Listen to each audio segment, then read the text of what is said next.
এখনো জ্বলছে শাহজালালের কার্গো ভিলেজ। নিয়ন্ত্রণে কাজ করছে নৌসেনা ও বিমান সহ ফায়ার সার্ভিসের ৩৭ ইউনিট। ১০ উদ্ধারকর্মী আহত। জাতীয় নির্বাচনে সনদ সই না করার প্রভাব পড়বে না বলছে বিএনপি। আইনি ভিত্তি ছাড়া জুলাই সনদ জাতির সঙ্গে প্রহসন, অভিযোগ এনসিপির। ডিসেম্বরের প্রথমার্ধেই জাতীয় নির্বাচনের তাফসিল জানালেন সিইসি। ফেব্রুয়ারিতে ভোট আয়োজনের কর্মপরিকল্পনায় চলছে সব কাজ। এবং সিরিজের প্রথম ওয়ানডেতে ওয়েস্ট ইন্ডিজকে ৭৪ রানে হারালো বাংলাদেশ। ম্যাচ সেরা রিশাদ হোসেন।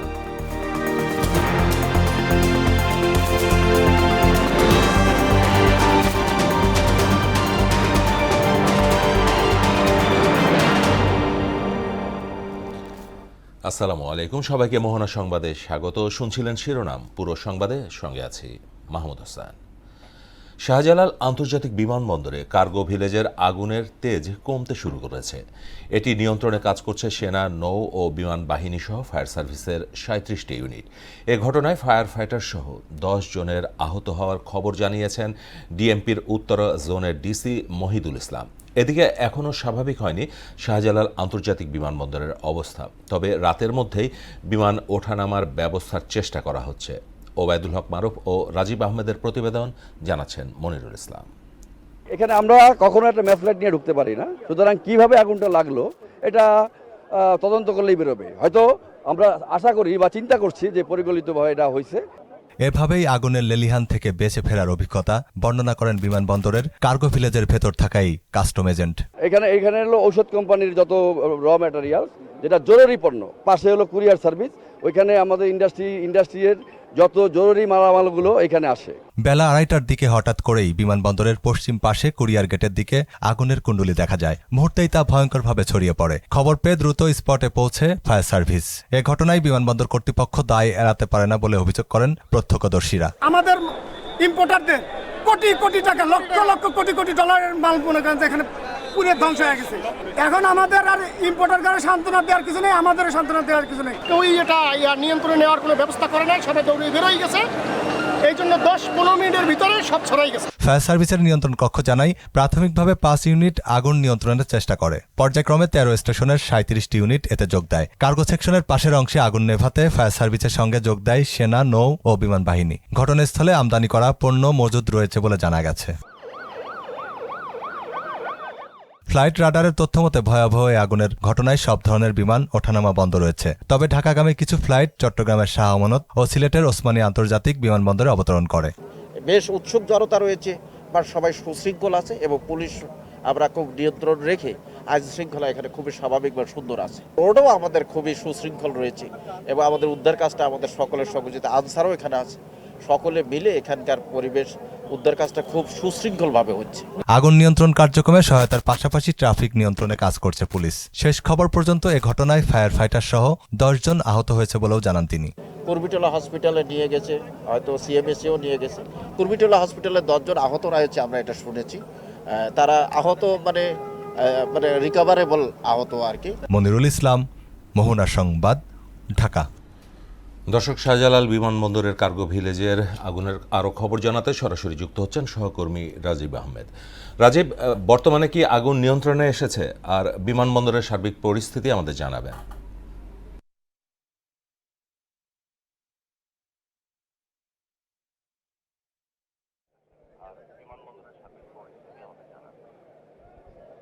জি মাহমুদ, আপনি দেখতে পাচ্ছেন আমার পিছনে এখনো দাউ দাউ করে জ্বলছে আগুনের লেলিহান শিখা।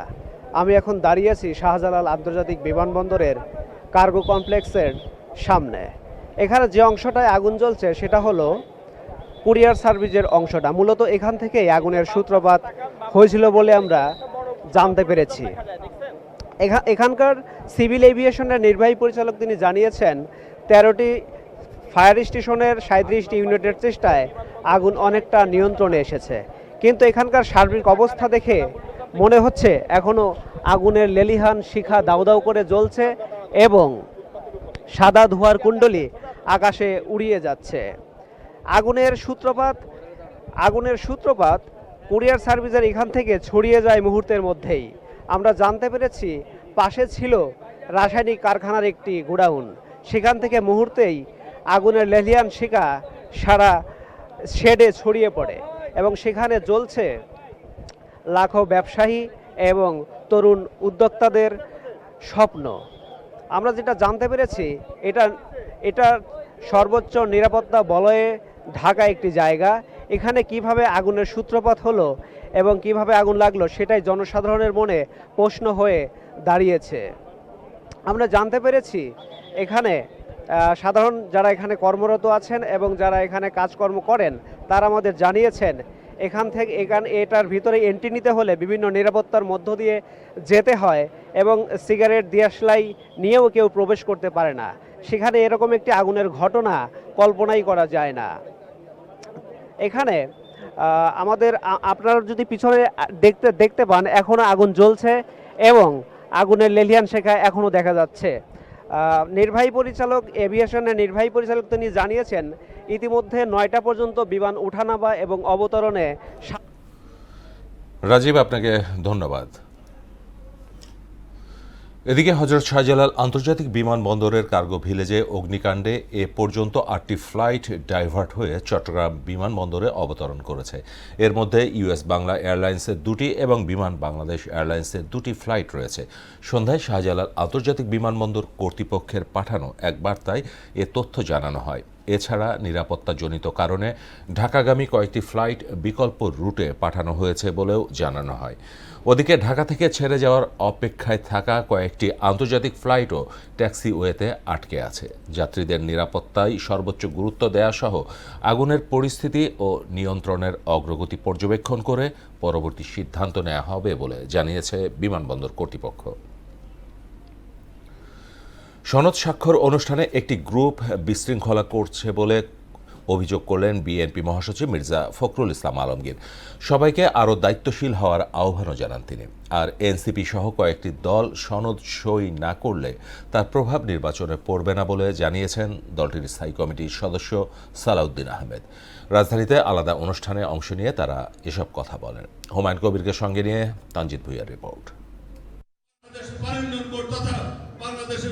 গ্রিন রোডে পানি ভবনের পানি উন্নয়ন বোর্ড জাতীয়তাবাদী শ্রমিক কর্মচারী ইউনিয়নের সাধারণ সভায় প্রধান অতিথি হিসেবে যোগ দেন বিএনপি মহাসচিব মির্জা ফখরুল ইসলাম আলমগীর। এতে বক্তারা শ্রমিকদের অধিকার আদায়ের জাতীয়তাবাদী শক্তিকে এক হয়ে কাজ করার আহ্বান জানান। এখনও নানা ষড়যন্ত্র চলছে উল্লেখ করে শিমুল বিশ্বাস বলেন, নিরাপদ দেশ গঠনে শ্রমিকদের ঐক্যবদ্ধ থাকতে হবে। বাংলাদেশ গঠনের জন্য বিএনপি অকুতভয় লড়াই করেছে, সকল বিরোধী রাজনৈতিক দলকে এক মঞ্চে আনছে। এ সময় বিএনপি মহাসচিব বলেন, আগামী নির্বাচনের মাধ্যমে নির্ধারিত হবে দেশ উদার গণতন্ত্রের দিকে যাবে না অন্যদিকে। আগামী যে নির্বাচন, এই নির্বাচন কিন্তু অত্যন্ত গুরুত্বপূর্ণ নির্বাচন। এই নির্বাচনের মাধ্যমেই আপনার নির্ধারিত হবে যে আপনি কি সত্যিকার অর্থে একটা উদারপন্থী গণতন্ত্রের দিকে যাবেন।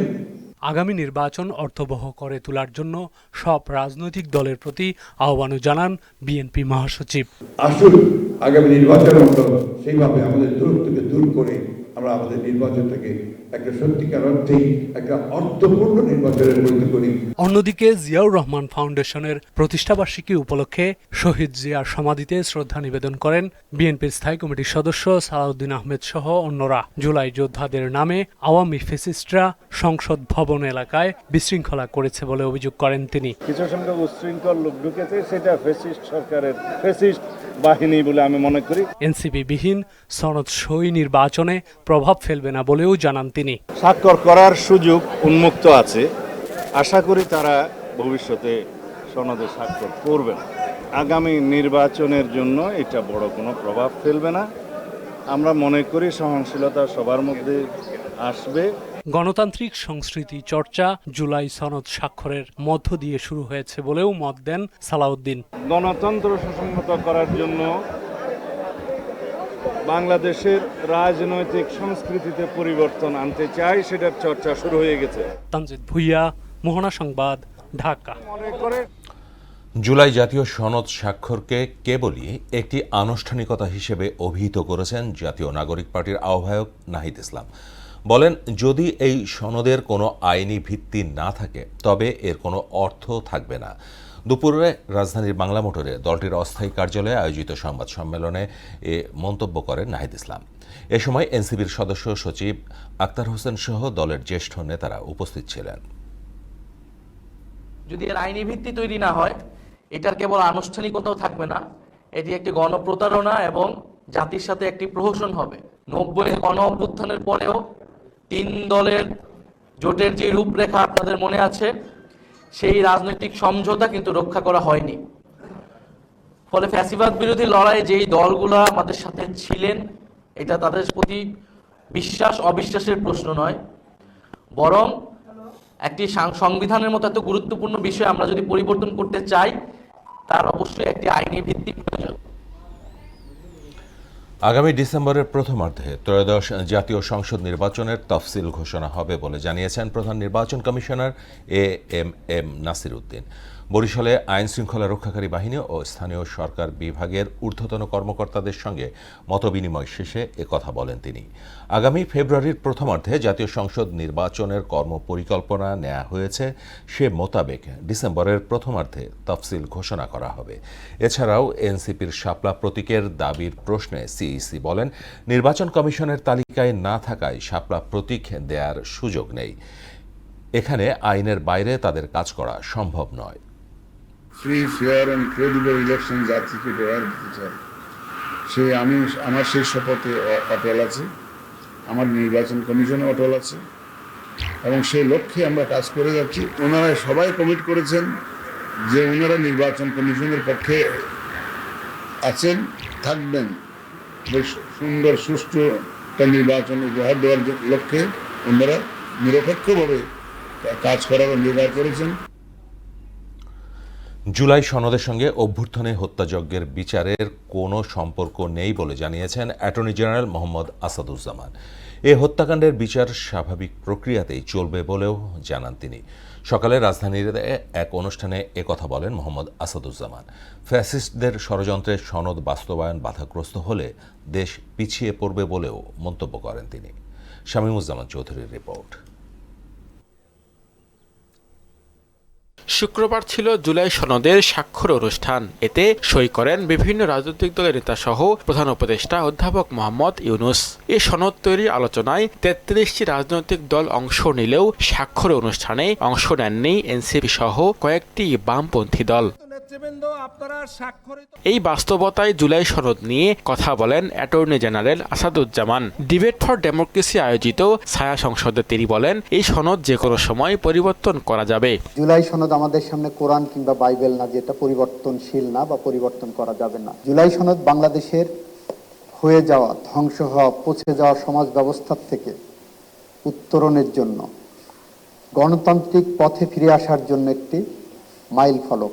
এই জুলাই সনদ নিয়ে যে বিতর্ক তৈরি হচ্ছে, এই বিতর্কটা আমি মনে করি আইনের দৃষ্টিতে একটা অনাহূত বিতর্ক। যারা এতে স্বাক্ষর করেননি তাদের মতের প্রতি শ্রদ্ধা থাকতে হবে উল্লেখ করে রাষ্ট্রের প্রধান আইন কর্মকর্তা বলেন, সনদের ওপর জুলাই হত্যার বিচার নির্ভর করবে না, বিচার যথাসময়ে হবে। যারা গণহত্যা চালিয়েছেন, যারা খুন করেছেন, যারা আহত করেছেন, পঙ্গু করেছেন, তাদের ন্যারেটিভ যেটা, সেই ন্যারেটিভ গ্রহণ করে জুলাই সনদকে যদি আমরা বানচাল করতে চাই, তাহলে বাংলাদেশ পিছিয়ে পড়বে। জুলাই সনদ হোক না হোক, দেরি হোক, বাস্তবায়ন হোক, যেটাই হোক, তার জন্য এই বিচার কখনো থমকে থাকবে না। বিতর্ক প্রতিযোগিতায় বাংলাদেশ মেরিটাইম ইউনিভার্সিটিকে হারিয়ে চ্যাম্পিয়ন হয় প্রেসিডেন্সি ইউনিভার্সিটি। শামীমুজ্জামান চৌধুরী, মোহনা সংবাদ, ঢাকা। চট্টগ্রাম বন্দরে ট্রেইলার চলাচলে প্রবেশ ফি 57 টাকা থেকে বাড়িয়ে 230 টাকা করায় আন্তঃজেলা রুটে কন্টেনার পরিবহন বন্ধ রেখেছে মালিকপক্ষ। গেল 15 অক্টোবর থেকে নতুন মাশুল কার্যকর হওয়ার পর থেকেই এ অচলাবস্থা দেখা দিয়েছে। শনিবার সকাল থেকে অনির্দিষ্টকালের জন্য বন্দর এলাকায় কোনো ভারী যান প্রবেশ না করার ঘোষণা দিয়েছে ট্রেইলার মালিক সমিতি। সুমন কুমার দের প্রতিবেদন, জানাচ্ছেন Tahsin Tarin. Gate pass fee 5 গুণ বাড়ানোর প্রতিবাদে বন্দরে কন্টেইনার পরিবহনের ট্রেইলার চালাচ্ছেন না মালিকেরা। ভারী গাড়ি প্রবেশের মাশুল 57 টাকা থেকে বাড়িয়ে 230 টাকা করায় এই সিদ্ধান্ত নিয়েছেন তারা। আন্তঃজেলা মালামাল পরিবহন সংস্থা ট্রাক ও কাভার্ড ভ্যান মালিক সমিতির যুগ্ম সাধারণ সম্পাদক ইউসুফ মজুমদার মানিক বলেন, পরিবহন মালিক সমিতির সাথে কোনো ধরনের আলোচনা না করে 57 টাকা থেকে 230 টাকা করার কারণে বাধ্য হয়ে গাড়ি বন্ধ রাখতে হয়েছে। বন্দর কর্তৃপক্ষ এই সিদ্ধান্ত থেকে সরে না আসা পর্যন্ত কোনো ধরনের যানবাহন তারা চালাবেন না। আমরা 57 টাকা 50 পয়সার বাইরে 1 টাকাও দিতে চাই না, যেহেতু আমরা পরিবহন ব্যবসায়ীরা আমরা অত্যন্ত ক্ষতিগ্রস্ত। এই ধরনের কিছু গ্যাজেট চাপিয়ে দেওয়া হয়, আমাদের সাথে সংলাপ করতে হবে। কেন আমরা এই ত্যাগ স্বীকার করব? কেন আমাদের উপরে অযাচিত বিষয়টা চাপিয়ে দেওয়া হবে? শ্রমিকরাও হঠাৎ এভাবে গাড়ি প্রবেশের মাশুল বৃদ্ধি কোনোভাবে যৌক্তিক মনে করছেন না। আগে ছিল 300 টাকা মাসে, এখন নিতে আছে 3450 টাকা। এভাবে করলে কাজ কিভাবে করবে? একদিন বন্দরের কার্যক্রম বন্ধ থাকা হাজার হাজার কোটি টাকা রাজস্ব ক্ষতি। আমরা যে বন্দরে চাকরি করি, এত রিস্ক করবে আমাদেরকে কোন উৎসব বলা যায় না ব্যাপারে কত রকম লাঞ্ছিত ভোগ করে, আমাদেরকে এগুলি দেওয়া হয় না। গাড়ি ঢুকে চাক্কা ঘুরে তো আমরা মাল মারমু, আমাদের সমস্যা হলো এটা। এখন তো গাড়ি ঢুকে না, আমরা বাইরে বসে রয়েছি। চট্টগ্রাম বন্দর সচিব ওমর ফারুক বলেন, এই বিষয়ে আলোচনা চলছে, দ্রুত সমস্যার সমাধান হবে বলেও আশ্বাস দেন তিনি। আজ সকাল থেকে চট্টগ্রাম বন্দরের অভ্যন্তরে কোন রকম ট্রাক, ট্রেলার কিংবা কাভার্ড ভ্যান প্রবেশ করছে না। এদের মালিক সংগঠন এবং শ্রমিক সংগঠন গেটের সম্মুখে বাধা দিচ্ছে বলে আমরা জেনেছি। চট্টগ্রাম বন্দরের অভ্যন্তরে যে ডিপোগামী ট্রাক, বিশেষ করে এক্সপোর্ট কার্গো পরিবহনকারী ট্রাক, ট্রেলার এগুলো প্রবেশ করছে এবং এক্সপোর্টের কাজ যথারীতি আছে এবং বন্দর অভ্যন্তরে অন্যান্য অপারেশনাল কার্যক্রম চলমান আছে। দ্রুত এই সমস্যার সমাধান হবে বলে আশা করছেন মালিক, শ্রমিক সহ স্থানীয়রা।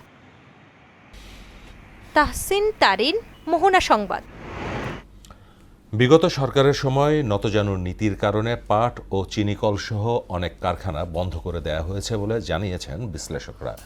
সকালে ঢাকা রিপোর্টার্স ইউনিটিতে পলিসি প্ল্যানাম আয়োজিত সংলাপে তারা একথা বলেন। এ সময় তারা আরও বলেন, চিনি কলগুলো বন্ধ করে হীন স্বার্থে অন্য দেশ থেকে চিনি আমদানি করা হয়।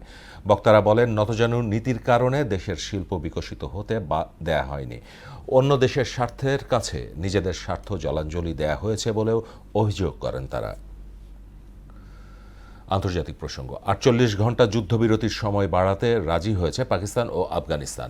শান্তি আলোচনার জন্য কাতারের মধ্যস্থতা প্রস্তাবে দোহায় বৈঠকের প্রস্তুতি চলছে। এর আগে যুদ্ধবিরতি শেষ হবার পর আফগানিস্তানের পাকতিকা প্রদেশে একাধিক হামলা চালায় ইসলামাবাদ। এতে 6 নিহত ও 7 জন আহত হন। এদিকে পাক আফগান সীমান্তের টিটিপির আত্মঘাতী হামলায় পাকিস্তানের 7 সেনা নিহত হয়। বিস্তারিত কাজী শাহরিনের ডেস্ক রিপোর্টে। আফগান পাকিস্তানের মধ্যে উত্তেজনার পারদ বেড়েই চলেছে। 48 ঘন্টার যুদ্ধবিরতির সময় শেষ হতে না হতেই পাল্টাপাল্টি হামলা চালায় দুদেশ। শুক্রবার রাতের দিকে পাকতিকা প্রদেশের একাধিক জায়গায় বিমান হামলা চালায় পাকিস্তান। এতে 6 জন নিহত ও 7 জন আহত হয়।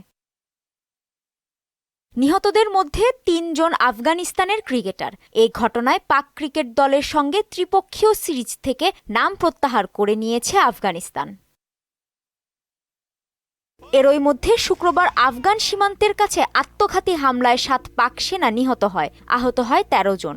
একজন জঙ্গি বিস্ফোরক বোঝাই গাড়ি নিয়ে সরাসরি সেনাঘাঁটির দেয়ালে ধাক্কা মারলে বিস্ফোরণে হতাহতের এ ঘটনা ঘটে। এ সময় অন্য 3 জন সেনাঘাঁটিতে প্রবেশের চেষ্টা করেছিল, তাদের গুলি করে হত্যা করা হয়।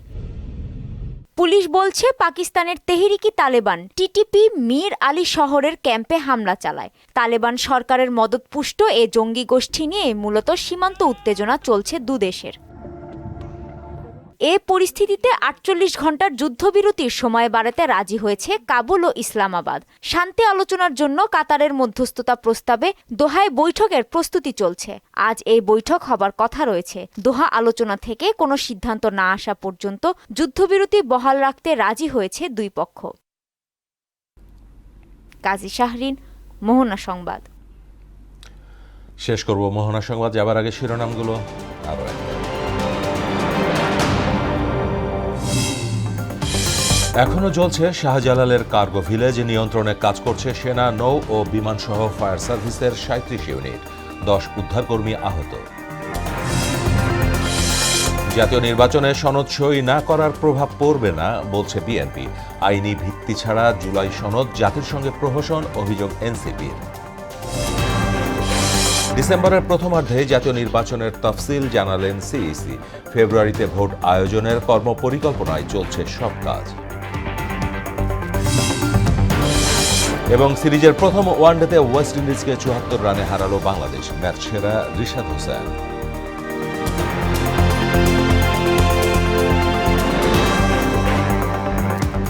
এই ছিল মোহনা সংবাদে। পরবর্তী সংবাদ রাত ১২টায়। মোহনার সবশেষ খবর জানতে ভিজিট করুন www.mohana.tv। সংবাদ দেখতে পারেন ফেসবুক ও ইউটিউবে। এতক্ষণ সঙ্গে থাকার জন্য সবাইকে ধন্যবাদ।